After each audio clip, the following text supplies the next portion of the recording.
સુરક્ષાના રહીશો તેમજ તેમના સગા સંબંધીઓને લોન મંજૂર કરાવવાના નામે વિશ્વાસઘાત કરતા આરોપીને ઉધના પોલીસની સર્વેલન્સ ટીમે ઝડપી પાડ્યો છે. આરોપીએ પહેલા લોન મંજૂરી અને ત્યારબાદ તેના ક્લેમ પાસ કરાવવાનું લાલચ આપીને ફરિયાદી અને તેના પરિવારજનો પાસેથી કુલ ₹2,74,74,00,000થી વધુની રકમ પડાવી છેતરપિંડી કરનારની ધરપકડ કરી છે. લોનના નામે કરોડો રૂપિયાની છેતરપિંડી કરનાર આરોપી ઉધના સર્વેલન્સ ટીમના હાથે ઝડપાયો છે.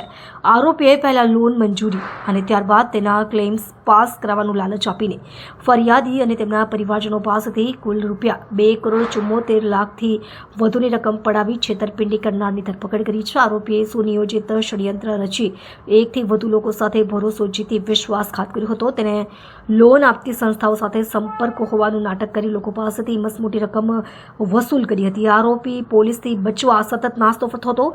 ઉધના સર્વેલન્સ સ્ટાફે આરોપીને ડિંડોલી વિસ્તારમાંથી પકડી પાડવામાં સફળતા મેળવી છે. આરોપી વિરુદ્ધ વિશ્વાસઘાત, છેતરપિંડી અને ગુનાહિત કાવતરા હેઠળ કાયદેસર પગલાં લેવામાં આવ્યા છે.